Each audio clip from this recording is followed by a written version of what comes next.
Hello and welcome into another episode of Locked On Wolves. Today on the show, we are breaking down the Timberwolves two-way contract players. In fact, the Wolves have brought back one of their two-way players from last year. Officially, we'll talk about all three two-way contract signees.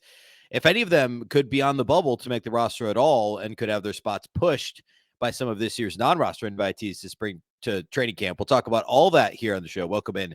You are Locked On Wolves. You are Locked On Timberwolves, your daily Minnesota Timberwolves podcast. Part of the Locked On Podcast Network. Your team every day.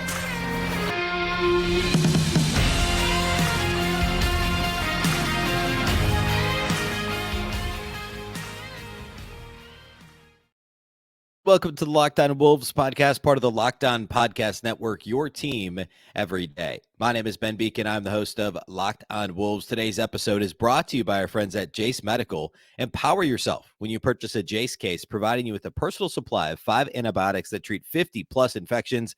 Get yours today at jasemedical.com. That's Jase, Jase medical.com. Happy Wednesday, everybody. Happy hump day. Hopefully you've had a fantastic week so far. Timberwolves training camp kicks off today, and we're going to talk about the two-way contract signees with the Wolves this year and their roster spots. A couple of familiar faces and one relatively new face, although we've known he's been on the team now for a little while. So we'll break all that down on the show here today. A big thank you, first of all, for making Locked On Wolves your first listen every day. Of course, this show is free and available everywhere, including YouTube, as well as all of your favorite audio platforms. Wherever you like to listen to podcasts, you can find Locked On Wolves. You can also watch on the Locked On Sports Minnesota app, which can be found on both Roku and Amazon Fire TV. More great local sports coverage 24/7 for free. Download the Locked On Sports Minnesota app today on Roku and Amazon Fire TV. You can also follow the show on Twitter at Locked On T Wolves and also at Beecken. That's with 2 B's, 2 E's, CKEN. All right, so the Timberwolves on Tuesday. First was reported by John Krasinski of The Athletic that the Timberwolves would be, or actually, no, I'm sorry. This one was actually reported by Shams Charania, also of The Athletic, that the Timberwolves would be bringing back Matt Ryan on a two-way contract. Of course, Ryan was on a two-way deal for much of last year. He was added, I think, in early December last season, a little bit after the season started. So he was not in camp with the Wolves last year. But he was on the roster for most of the season, mostly at the NBA level, didn't play a ton, and we'll break that down a bit more here in a second. But the Wolves had issued a qualifying offer to him earlier in the offseason, but he was still out there as a free agent. In fact, he recently had just worked out for the Pelicans, according to John Krasinski. So that spot was still open up until Tuesday, when the Wolves eventually did announce later in the day that they did sign him to a two-way contract. Now the Wolves have 3 two-way players on their roster. This is the first season, by the way, that you can have 3. It used to be just 2 two-way players. And actually, pre-COVID, I think it was just 1 the first year. But now we're up to 3 two-way players, 3 players that can bounce between the NBA and the G League. And 2 of them were on two-way contracts with the Wolves last year, Luka, Garza, and Matt Ryan. And the third was this year's second draft pick, and that's Jaylen Clark. And I want to spend some time today talking about all 3 of those guys. And we'll start with Matt Ryan because I want to talk about, first of all, what he did last year and my thoughts on him being on the roster. And then let's also talk about his prospects to stay on the roster, because along with all of this, John Krasinski added a caveat on Twitter, on X, whatever, that basically Matt Ryan's spot is not guaranteed, which of course makes sense. He's on a two-way. Remember last year, the Timberwolves started the year with Eric Paschall on a two-way. They kind of, I believe, mutually agreed to part ways. And they had another one. I think it was AJ Lawson, who ended up on the Mavericks and is currently on a two-way with the Mavericks. And ended up, like they kind of cycled through some guys early in the season. So this is not like a set in stone for the year type thing. But anyway, John Krasinski added on Twitter to the Matt Ryan report. He actually makes it sound like Matt Ryan didn't sign a two-way. He says, a point of clarification here, told that Matt Ryan will compete for the last two-way contract with the other camp invites in training camp, which is interesting because then later in the day, so that made it sound like he was adjusting his reporting to say that Ryan was being added as a camp invite with the chance to earn the two-way. But later in the day, the NBA's official transaction log reported that the Timberwolves signed Matt Ryan to a two-way deal. So assuming that's correct, and it should be because it's the NBA's official transaction log on NBA.com, Matt Ryan does actually have that third two-way deal, but the Wolves are open to, and I don't know what kind of penalty there is. It's not it can't be the same as like waiving a guy with a guaranteed contract where you're on the hook for the salary or whatever that is minus their new salary.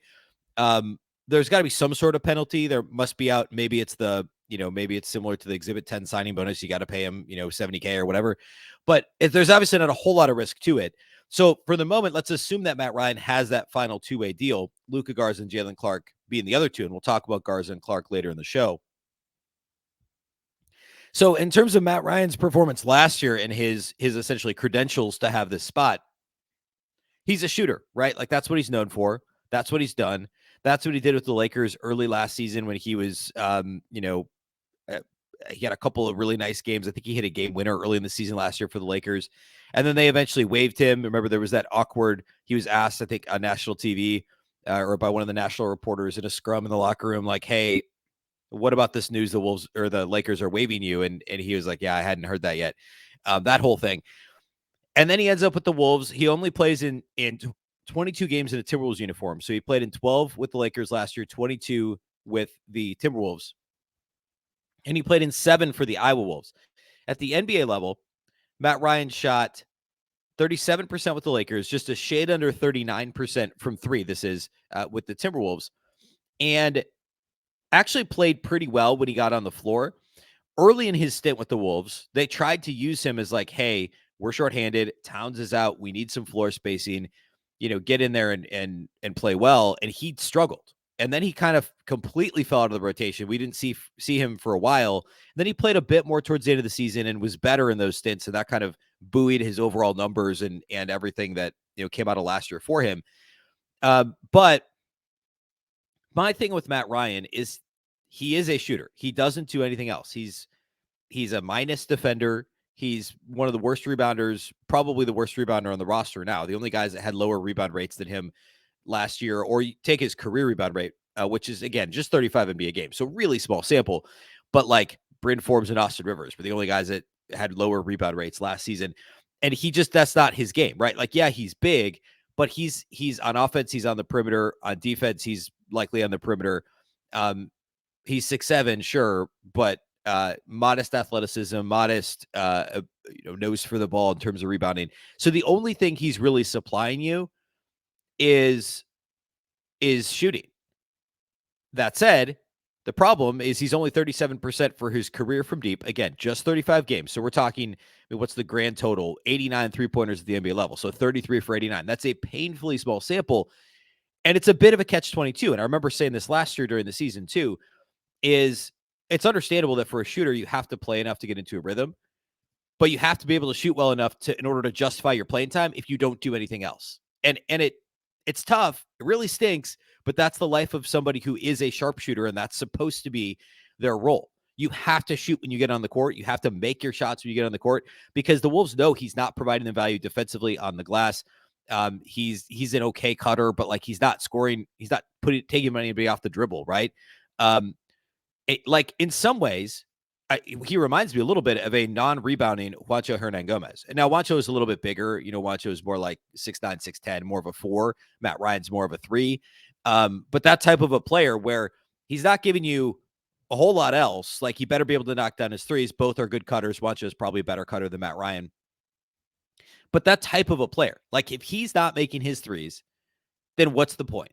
And so the Wolves are essentially going to give him training camp to show that like, hey, and obviously camp's not quite the same, but like live action, maybe preseason, I'd love to see him get some run. If he could be in a rhythm and shoot, lights out in training camp at preseason, then he can earn that two-way spot and he could be valuable during the season because this team doesn't have that guy, right? They've got a bunch of solid to above average to great in the case of Karl-Anthony Towns, 3-point shooters, but they don't have like a specialist where they can essentially have 5 guys on the floor that are all plus 3-point shooters, be dangerous from everywhere.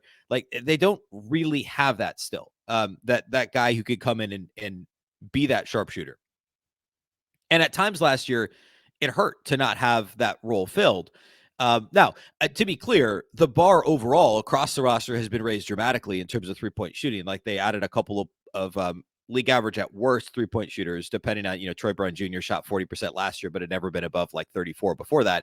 So what's the real number for Troy Brown? But he should be good. Shake Milton's a little better than league average. Mike Conley's a really good catch and shoot guy. We know Ant is up and down and the percentage isn't phenomenal, but like he can shoot threes. We know that. Karl-Anthony Towns is awesome from outside the arc.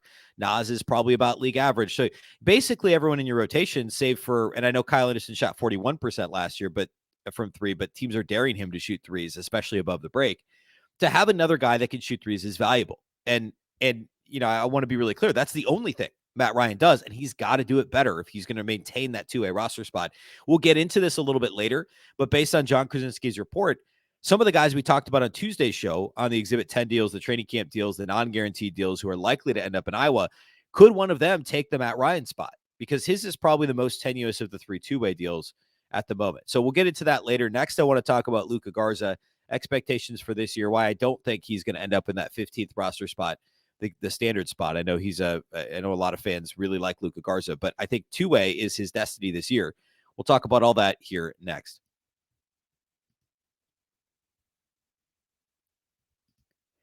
Today's episode of Locked On Wolves is brought to us by our friends at Jase Medical. Jase Medical provides the Jase case, 5 life-saving antibiotics for emergency use. All it takes to get a Jase case is fill out a simple online form. And in some cases, you might jump on a quick call with one of their board-certified physicians. You can get ongoing care from their physicians on any treatment-related questions. Doctor-created, doctor-recommended.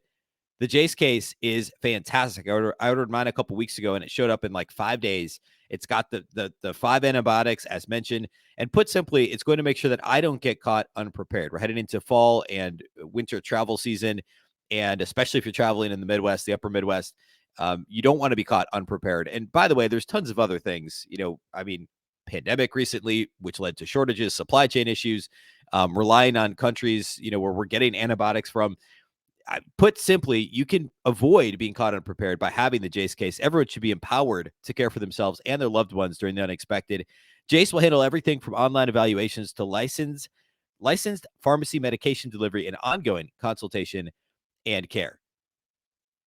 Jase case is really easy to get. You just go online, fill out a form, and you get your prescription. Again, life-saving medications right to your door. The Jase case gives you peace of mind, so you're not just hoping you have access to medication in an emergency. Jase Medical makes sure you have the medication in hand. Get $20 off on these life-saving antibiotics today from Jase Medical by using my code LOCKEDON at checkout on jasemedical.com. Again, jasemedical.com, code LOCKEDON for $20 off. jasemedical.com, JASE medical.com.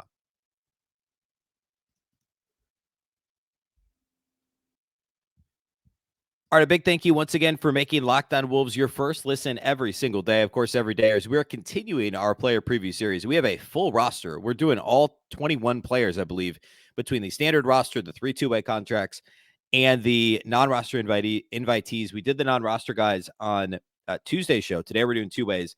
We'll get into the actual roster. We'll talk about rookie, second-year guys tomorrow on Thursday's show. And, of course, preseason kicks off in a week from tomorrow, a week from Thursday in Abu Dhabi. The Timberwolves take on the Dallas Mavericks. So looking ahead to that. And also I'll fill everybody in here soon on the plan this year for postcasts, the plan for a new show on the Locked On Sports Minnesota channel that I'll be a part of, a weekly show. So lots to talk about here in the upcoming week. Make sure you're following and subscribed wherever you listen to podcasts. All right. Continuing the 2-way contract conversation, we talked about Matt Ryan. Let's talk Luka Garza. So Luka, of course, seems to be something of a fan favorite in Minnesota. Maybe part of it is the familiarity with him playing in the Big Ten with Iowa. Of course, Big Ten Player of the Year, tortured the Minnesota Golden Gophers for four years, really. Like, he was really good all 4 years at Iowa, but was phenomenal his junior and senior years.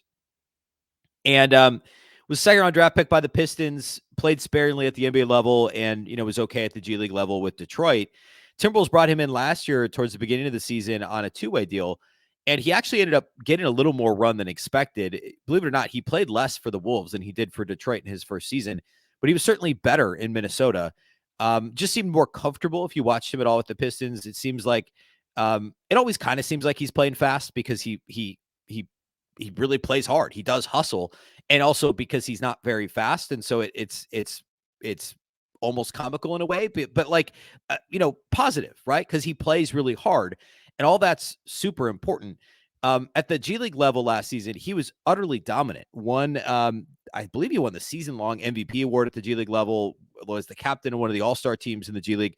overall, and it's actually kind of hard to track this down, but if you can find, like on Basketball Reference, which is where I pull, and probably most people pull a lot of stats, they've got G League stats combined between, split up between regular season and Showcase Cup, which provides weird sample sizes. But over on the actual G League website, believe it or not, they have where you can combine the Showcase Cup and the regular season, which is all effectively regular season for the G League. And across 15 games between the Showcase and regular season, 15 games, smallish sample, but we're not talking 4 games. Garza averaged 30.3 points per game on 63% shooting from the floor, shot 47% on 3-point attempts. That's 4.5 attempts per game. So, what? I don't have the raw numbers in front of me, how many attempts that is, but 4.5 attempts a game over 15 games. The quick math would tell you that's 63-point attempts. So 47% on 60 attempts. Again, smallish sample, but not the tiniest sample. He, of course, also rebounded his face-off, 9.8 rebounds per game in those 15 minutes or 15 games. So 30 points, call it 10 rebounds per game, 63% from the floor, 47% from 3-point range was phenomenal at the G League. The rebound rate, really impressive, 19% on the defensive end, 13% on the offensive end. On the NBA side, he played in 28 games, so a lot more games in terms of minutes. Let's see what happened to his total minutes. So he played, I guess it's probably a similar amount of minutes. If you talk about, he played at the G League level last year. I guess he played almost 600 minutes in the G League. He played under 300 at the NBA level. So the sample, even though the games are greater, is much smaller at the NBA level last year for Luka. And of course, relatively limited minutes. He had a couple of big games when the Wolves had guys out due to injuries. There were blowouts and he played more. But he was really good. And the place where he was the most helped last season was offensive rebounding. And I don't think it's a stretch to say that Luka Garza's offensive rebounding for the 22-23 Timberwolves was a revelation, because this team, there was no excuse for how bad they were on the offensive glass. And Chris Finch actually has talked about this recently on a couple of podcasts about how poor they were on the offensive glass. Because 2 years ago, they were really good, even though they were a bad defensive rebounding team in 21-22. But last season, they were 27th in the league in offensive rebound rate. You're talking about a team with, Cat missed 53 games, but you still have Rudy Gobert. You still have Jaden McDaniels, who in theory should be able to rebound the ball a little bit. He struggled on both ends to do that, but you want that to improve. Kyle Anderson saw a bit of a dip on the glass last year, but offensive rebounding is so much about effort and reading the ball off the rim and off the glass and just knowing where to be. It is a skill, but it's also like effort doesn't require skill, right? Like just play hard and you'll find some offensive rebounds. And the Wolves had that issue, just not doing that last year. And Luka Garza did. Luka Garza was fantastic on the offensive glass. He had a 15.5% offensive rebound rate, which is pretty bonkers. You look at the team as a whole, and obviously that's going to be first. I don't even need to really look at it. Gobert's was a little over 12%. Garza's was 15.5% offensive rebound rate. Nobody else was above an 8.5, and that was Nate Knight in only 38 games. So the Wolves had 2 guys that had take out Nate Knight. Well, I guess you can't because Luka played less games. So there were their top 3 in offensive rebound rate. Garza was 15.5%, Gobert 12.2%, Nate Knight 8.6%. Then it drops to Naz Reid at 6.6% offensive rebound rate. That is Luka Garza.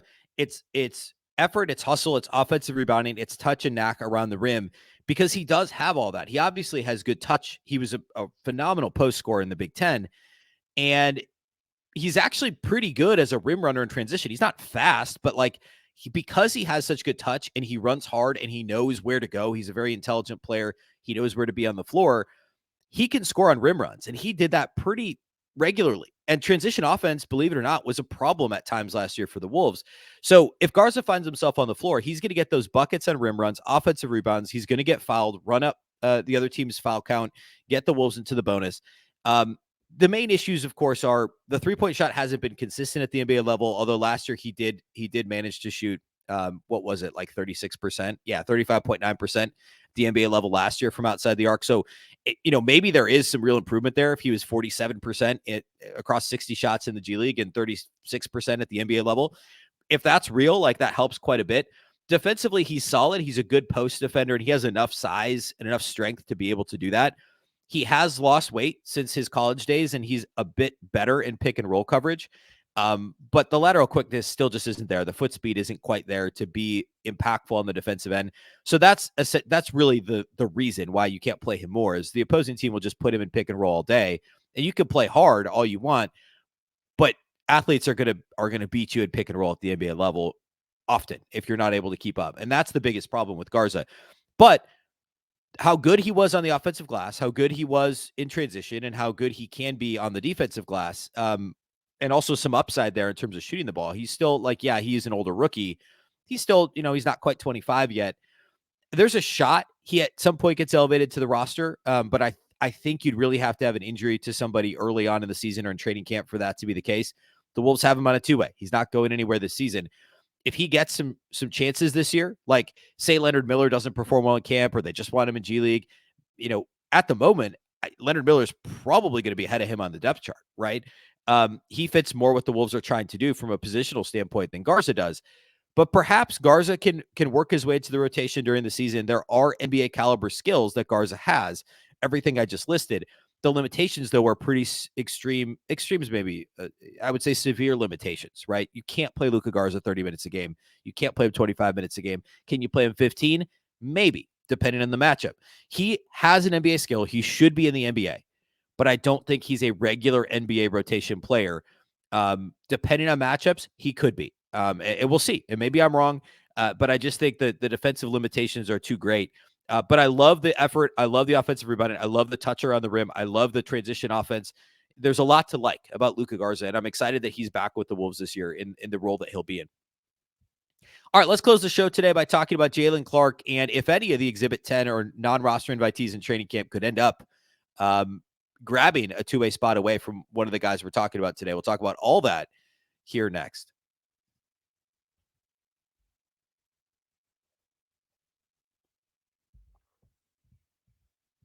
All right, let's talk about Jaylen Clark. This year's second draft pick by the Timberwolves. Jaylen Clark was thought by many, and we talked about this at the time.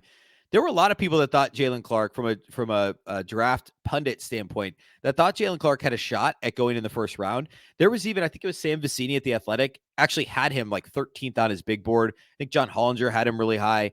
That thought he was a lottery talent in this draft. The Wolves, even with the Achilles injury, the Wolves ended up taking him with the 53rd overall pick in the draft, so their second round pick. And the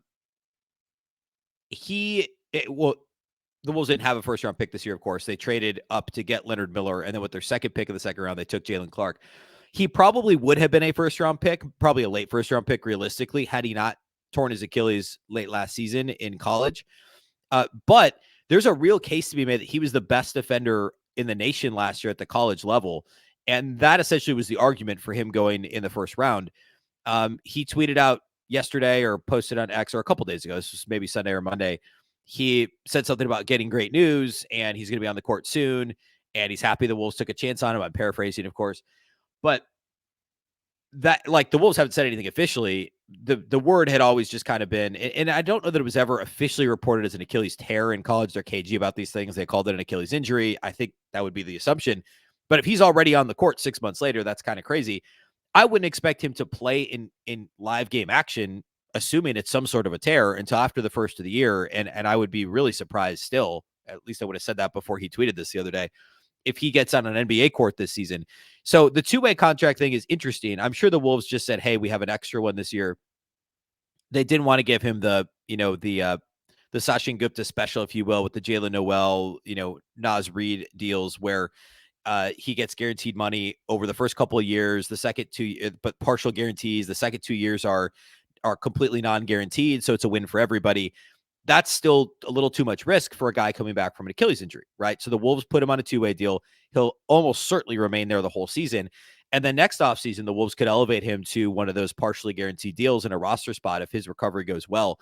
But going back to my draft profile on him, he, in a lot of ways, is a smaller version of Josh Minott. And I would argue a more polished version of Josh Minott. Jaylen Clark did play, what did he play? 3 seasons at UCLA. So he's turning 22 this year. He turns 22 actually in just a couple of weeks. So he's already older than Josh Minott. He played at a bigger program than Josh Minott. And the way he plays is a bit more polished. And obviously he's not, Minott's essentially a 4. Jaylen Clark is a 6'5", 2, really he's a shooting guard, right? He's a wing. And he's also, I would say he's not as athletic as Josh Minott, but I would say he's more polished.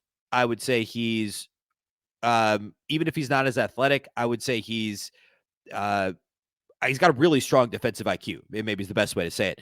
A nose for the ball, just like Josh Minott. And that's not the only comparison I want to make, but that's the type of player. If you're thinking of like what I've said on the show before, do stuff player, a player with do stuff ability, if you will, steals, blocks, 50-50 balls, making the right pass on offense, getting out in transition, all those extra kind of, some of them are measurable, steals, blocks, etc.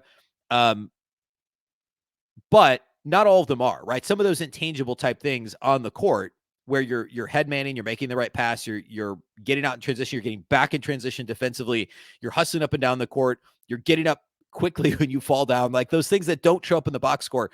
Jaylen Clark does all those things. So what I wrote about him at draft time was he's a smaller, less athletic, but more polished Josh Minott. That's the easiest if I could sum it up in one sentence. He's got a nose for the ball, both off and on the ball defensively.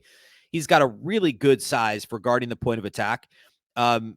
He probably is too small to play the 3 at the NBA level, combined with his kind of modest athleticism. Like he's not a leap out the gym guy like Josh Minott. He's not as long as Josh Minott. He's the guard version with modest athleticism.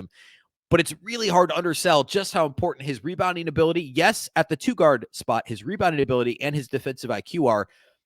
He's so good defensively. The way he guards pick and roll is NBA ready. It was NBA ready a couple of years ago. Like that's how good he is on defense. Like I really can't underscore that enough. You could plug and play him and he'd be one of the better point of attack defenders absolutely on the roster, possibly even in the league. Assuming, again, with already modest athleticism, you worry a little about the Achilles injury. But on the flip side, he wasn't relying on his athleticism. He was just in the right place at the right time, a smart player, and he plays hard. Like how much of the battle, and I've said this a million times on the show over the last 3 seasons, I feel like I talked about it all the time when I was talking about D'Angelo Russell. Guarding the point of attack is about basketball IQ and effort more than anything else. And it's why Jordan McLaughlin's been able to stick on an NBA roster. And I know he's not popular right now because of how he struggled late last season. But like Jordan McLaughlin's small and he's not super athletic, but he's smart and he plays hard, right? Think that, but 5 inches taller, 6 inches taller, and also just like a more physical player in general, right? Like the effort, the knowledge of the positioning, that's so much of the battle. And Jaylen Clark has those things, and the Wolves sorely lack it. Mike Conley, like maybe Mike Conley is another good example of that, right? Like he's big-ish for a point guard, but he's not as big as Jaylen Clark, and he's not ultra athletic. He's also like 37 now. So like that type of a player who could be a plus point of attack defender, a plus defender of ball handlers on the perimeter, simply because of effort, good size, and understanding positioning. And Jaylen Clark has all those things. Again, we're not going to see him on the court anytime soon, I don't think. But when we do, he has all of the above. Now, offensively is a bit of a different story. His shot is pretty stiff and robotic. He didn't actually shoot free throws well in college, which could be a red flag in terms of, how much can these guys add to their shot, right? Like that was always kind of the hope with Ricky Rubio is he had a good free throw percentage. So maybe he'll figure out how to shoot. That obviously didn't happen, but it's a decent indicator. He's only 66% over 3 years at UCLA. So that's not a great indicator in terms of touch. Now, I would say that he is a good cutter. And he actually has a floater, which is weird to me. And around the rim, his numbers weren't bad either. So like in transition, you can trust him to get his shot off at the rim. You're not going to have him running to the 3-point line in transition. You're going to have him going to the basket. So I think there's some hope there, mainly because he did have a bit of a floater game at UCLA. He could score around the rim. It's just weird to me that the jumper never improved and the free throw percentage is so poor. I would compare some parts of his offensive game to Josh Okogie. I actually had more hope for Okogie to develop an offensive game based on what he did at Georgia Tech and the way he shot the ball there. That obviously hasn't really happened, although he's carved out a nice niche for himself at the NBA level. I actually would say he has less upside than Josh Okogie offensively, which is not great, but he could be a better defender. Seriously. I believe that. I think he could be a better defender than Josh Okogie. Josh had moments, obviously, the famous James Harden block, but sometimes he struggled to navigate ball screens as good as he was in isolation. And I think the ball screen navigation thing can be almost as important, if not more important, in today's NBA. And Jaylen Clark can do that. Last thing I'll leave you with on Jaylen Clark, his steal rate in college was bonkers, like absolutely bonkers. And it's not going to translate 1-to-1. But his senior year in 30 games, he started 29 of them. So heavy minutes, almost 1,000 minutes last year. He had a 5.1% steal rate. A 5.1% steal rate.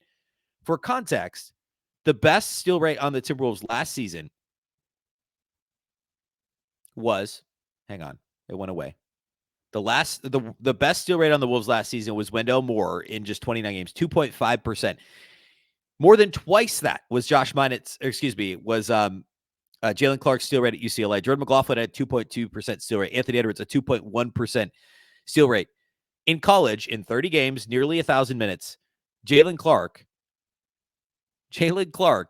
had a 5.1% steal rate. I'm going to quick pull up last year's league leaders to give some additional context on just how crazy that is. So last year, NBA-wide, the best steal rate among qualified players who played, basically would qualify for a stat lead was Alex Caruso of the Bulls, a 3% steal rate. The best in the entire league. Jaylen Clark's was 5.1% at UCLA. No, it won't be that in the NBA. It probably won't be that in the G League.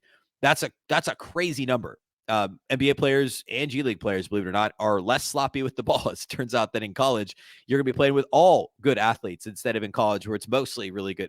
Obviously, they're good athletes, but you know what I mean? Like the context of the athleticism matters, right?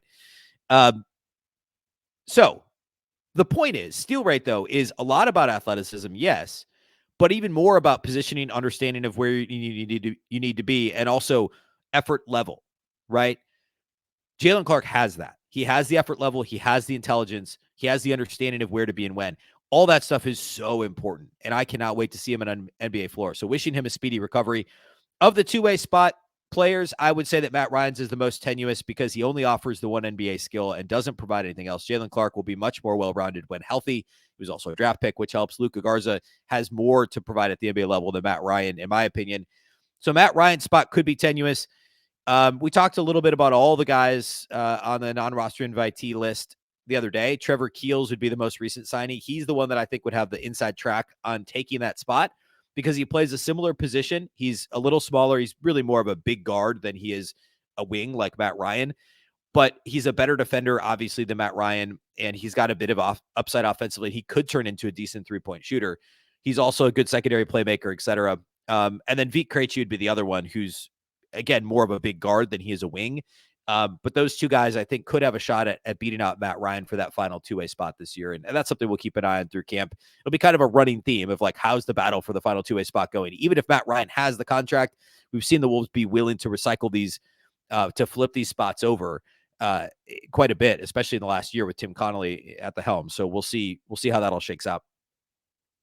All right, we'll talk about any notes from the first for the start of training camp on Thursday's show, and then we'll get into Leonard Miller, the other draft pick from this season. We'll get into last year's rookies, Josh Minott, Wendell Moore. We'll preview them on Thursday's show, and then we'll continue the same on Friday. Next week, preseason kicks off. So much upcoming.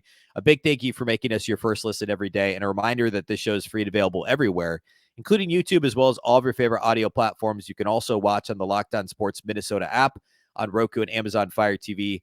And you can follow on Twitter at LockedOnTWolves and at Beecken with 2 B's, 2 E's, CKEN. Of course, the Locked On Wolves podcast is part of the Locked On Podcast Network. Remember, the Locked On Network is your local experts on all the biggest stories. Once again, I'm Ben Beecken. This is the Locked On Wolves podcast, and we'll catch you next time.